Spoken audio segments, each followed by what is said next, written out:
نبی علیہ السلام مبارک پخپل فرمائے چې هغه کور چې په هغې کې د زیروح تصویر د سا والا شي، که سپی دی، که پیشو ده، که انسان دی، که غوی دی، که خر دی، و چې سا والا شي وي د هغې تصویر وي. او یا پکې بې ضرورته سپي وي په کور کې. د ضرورت سپی خیر دی ښه، د ضرورت درې قسمه سپي دي. یو دا چې څوکۍ له چا ساتلي، د کور څوکۍ پې کوي، دا خیر دی. دویم هغه چې ګډو چیلو سره ګرځي، د دې ګډو چیلو سره ګرځي، دا خیر دی. او دریم هغه سپی چې ښکار پې کوي. د دې دریو سپو نه ما سوا که یو سړي په کور کې سپی ساتلی وي، د رحمت فرشتې دې کور ته ننوځي. د رحمت فرشتې د قهر او د غضب داخلېږي او د رحمت نه نازلېږي. نو ته سوچ وکړه چې د رحمت فرشتې په کوم کور کې دي، څه خیر به ومومي. دویم دا که پکې سړی ناجوړه شو او ځانکدنې دی، نو سا خو فرشتې وباسي، نو د رحمت هغه خو نه ګرځي، ځکه بې ضرورته سپی دی. یا تصویرونه پکې پراته دي د زیرو، نو د رحمت فرشتې خو نه راځي چې سا در نه وباسي. نو چې د رحمت نه راځي نو کومې فرشتې به ځي؟ د قهر او د غضب. نو تصویر په کور کې ساتل ښه شو، د ګناه شو اوس که نه شو؟ نو په کور کې تصویر ساتل د زیرو. یو سړي به تصویرونه جوړول. حضرت عمر فاروق رضی الله عنه لراغی وزه خو دا عمل کوم. وی کم عمل؟ وی صاحب تصویرونه جوړوم.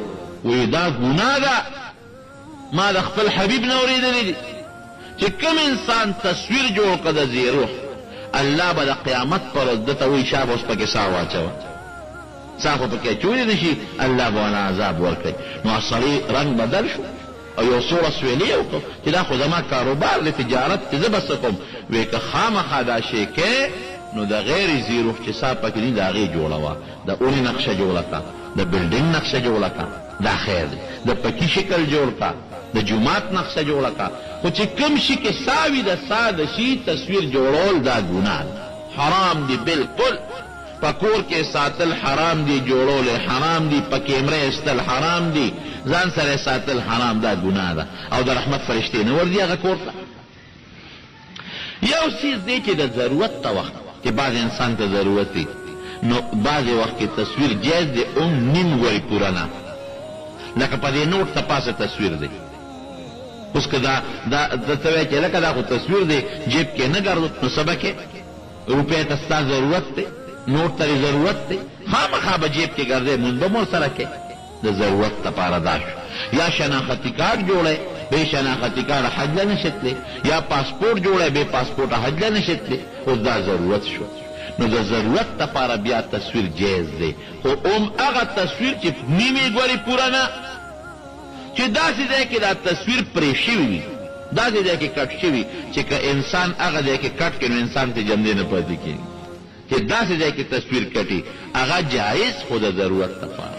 کور کې هم ساتلی شي، جیب کې هم بیا ساتلی شي، شناختی کارت کې، ایډنټي کارت کې، یا د نوکرۍ کارت شو مثلا، یا نوټ شو، دا خیر.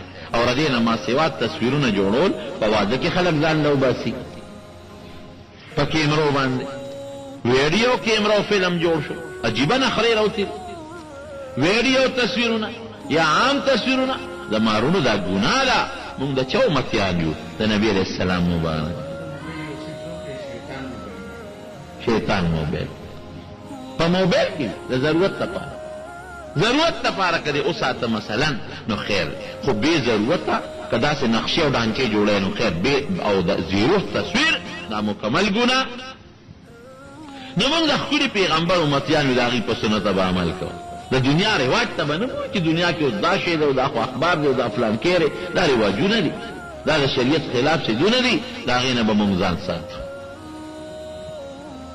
نو که چا کره په کور کې روغ تصویرونه بې ضرورته چې نن یو سوده یې پرېږې نه دی،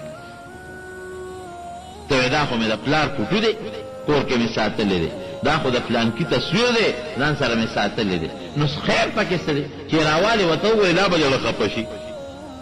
او د زیروح تصویر د کور کې لګولی ساتلی دی، بیا د کولو په فریم کې بند کړی دی، فریم کې دی ډول او ډال راوستی دی، نو که سبا مریضن کدن دی چې نو د رحمت فرشتې به نه راځي، د قهر او غضب فرشتې به نه راځي، نو ګوتې به مروړو چې اوس څه وکړم، بیا خو یې ختمولی هم نه شي.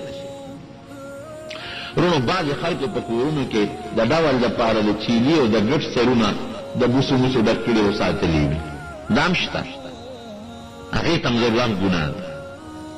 دا نور نقشې مقشې چې د غر دی یا د اونو دا بیا خیر. نو بوتان یا تصویر سازی دا